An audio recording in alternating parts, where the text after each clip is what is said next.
This is Justin Ross Harris, who is facing charges for murder in Georgia. Justin, the father of a toddler who died after being left in a hot car for several hours, faced multiple charges in the tragic incident. The 22-month-old child, Cooper Harris, was left in the car for over 8 hours in Atlanta, Georgia. That's my patrol car. That's the vehicle I was driving that day. The blue lights, in fact, are the blue lights that I turned on when I first began driving up Cobb Parkway. The father was supposed to drop the child off at daycare, but forgot and went to work instead. Finished the work day, and then as I was driving down Acres Mill, I caught a glimpse of him.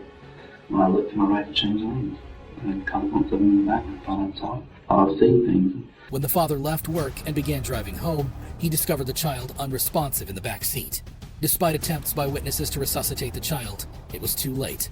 The temperatures that day exceeded 90 degrees Fahrenheit, and the interior of a hot car can reach temperatures as high as 130 to 140 degrees within a few hours. And the child was left in the car for around 7 hours. There were evidence to show that he was in a vehicle that was maybe 90 degrees or 95 degrees, but less than 100.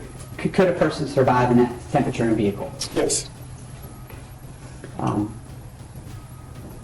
Looking at the totality of these circumstances, if Cooper Harris hypothetically was left in his vehicle at 9 o'clock in the morning and law enforcement were called sometime after 4 o'clock, is it possible he was alive around lunchtime? If the temperature at lunch was only in the 90s, low 90s, yes. Prosecutors believed that the father, Justin Ross Harris, intentionally left his son in the car to die, and what he said during the interview seemed to suggest that. Monica, emergency. There's a baby on the ground. June 18th, 2014, Vinings, Georgia. People at a shopping center watch in horror as a man pulls out a toddler's body from an SUV. We don't know if the baby's breathing. It doesn't look like it. Do you see anybody around them? Yeah, his dad, and it looks like somebody Okay. in CPR. During the investigation, scandalous details about Harris's secret life emerged. Prosecutors revealed evidence of extramarital affairs, incriminating text messages, and sexual communications with other women, including a then 16-year-old girl.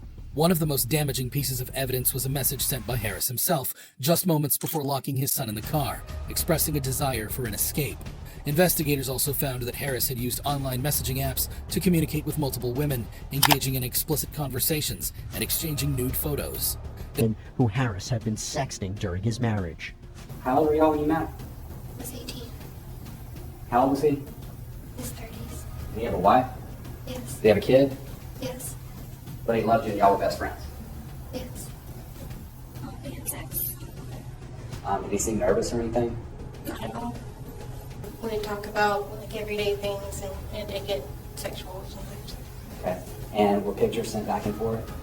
And these are different parts of your body, private parts. He discovered that he searched online for topics such as how to survive in prison and age of consent in Georgia. He had even watched a video demonstrating the deadly temperatures inside a hot car. Furthermore, prosecutors alleged that Harris had visited prostitutes in the weeks leading up to his son's death. Surveillance footage from Harris's workplace showed him approaching his car during lunchtime without glancing into Cooper's back seat, further raising suspicions. The defense attempted to exclude the scandalous online messages from the trial, arguing that they were irrelevant to the charges of murder. However, most of their attempts were unsuccessful, and the evidence was allowed. He was found guilty on 8 felony counts, including malice murder, cruelty to children, and criminal attempts to commit felony.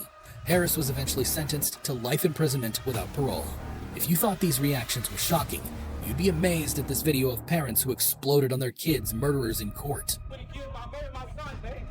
He wasn't crazy then, but he crazy now.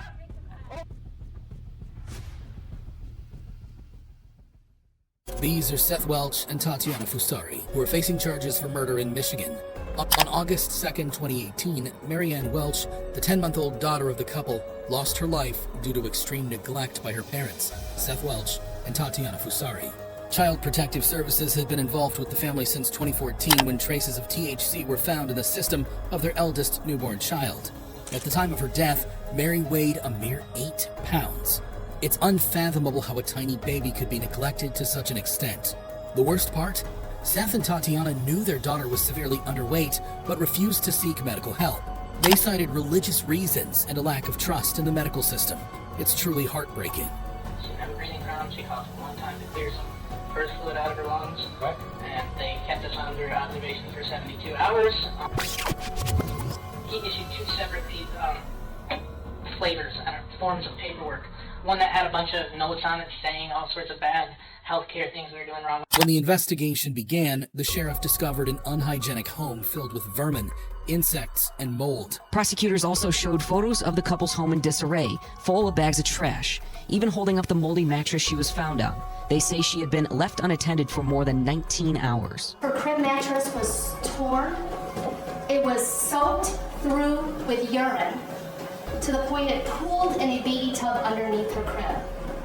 That mattress was moldy. It was so moldy that there was mold on the wood part of the crib. It was a nightmare. The autopsy revealed that Mary suffered from chronic malnutrition, indicating that food and water were intentionally withheld. The couple faced homicide, felony murder charges in August 2018.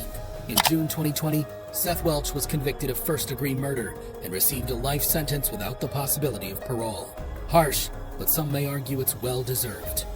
In Solon Township, that you're both charged with what they call felony murder, while in the perpetration or attempted perpetration of in the first degree, they're alleging that you murdered one Mary Welch.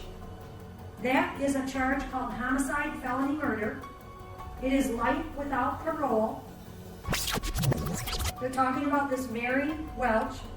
It is a felony, possible penalty of up to life imprisonment or any term of years less than life. In a shocking turn of events in 2021, Tatiana testified that Seth had been abusive, subjecting her to and she claimed that she wasn't allowed to take Mary to a doctor. I always hoped that things would get better. He went over to face me and he started me in the face. And then I tried to roll over onto my right side to face the wall so he would just leave the front side of me alone, but he put his weight on me. While she acknowledged the abuse, she also stated that she didn't notice her daughter's declining health or know the cause of her death. It's a complicated situation, to say the least. In November 2021, Tatiana Fusari was also sentenced to life without the possibility of parole for first-degree murder. Additionally, she received a 15 to 30-year sentence for first-degree. However evil you think this couple is, it wasn't the only time that a parent had killed their child. There was the case of Lori Vallow Daybell. This is Timothy Jones Jr., who is facing charges for murder in South Carolina. Timothy Jones Jr., a father from South Carolina, has been convicted of murder by a jury in the deaths of his 5 young children. During the trial, it was revealed that Jones confessed to exorcising his 6-year-old son, Natan, until he died. After an electrical outlet was broken in their home in August 2014. Afterward, Jones considered his options for several hours, even leaving the other children at home with Natan's body while he went out with his oldest child. Ultimately, he made the decision to kill all of his children. Jones strangled his 8-year-old daughter, Mira, and his 7-year-old son, Elias, with his hands. He used a belt to choke his 2-year-old son, Gabriel, and his 1-year-old daughter, Abigail, because his hands were too big. Jones then wrapped the bodies of all 5 children in plastic and drove around the southeastern United States for 9 days, making erratic trips and engaging in various activities. During this time, Jones researched countries that don't extradite suspects to the U.S., took his passport, and searched for ways to disintegrate bodies faster. He also played his oldest daughter's favorite song, Butterfly Kisses, according to his confessions and phone records. Jones eventually dumped the bodies in garbage bags on a hillside near Camden, Alabama. He was arrested after being stopped at a traffic checkpoint in Smith County, Mississippi, where an officer detected the smell of decomposition from his vehicle. There was 3 patrol cars, a black Escalade. As I was walking up to the black Escalade, I noticed a foul odor, and I asked, "What is that smell?" And they said it was coming out of the vehicle. It was a smell of decomposition. It's a smell that you don't forget. The defense argued that Jones' diseased and damaged brain prevented him from understanding right from wrong when he committed the murders, claiming insanity. They pointed out that the children were not malnourished and did not show signs of regular abuse, suggesting that Jones' mental state and difficult life circumstances contributed to his actions. The defense didn't fly. As to indictment 189, Elias, guilty. 190, Abigail, guilty. 191, Gabriel, guilty. 195, Natan, guilty. And it is so signed by the foreperson this 4th day of June 2019. And handed the death penalty.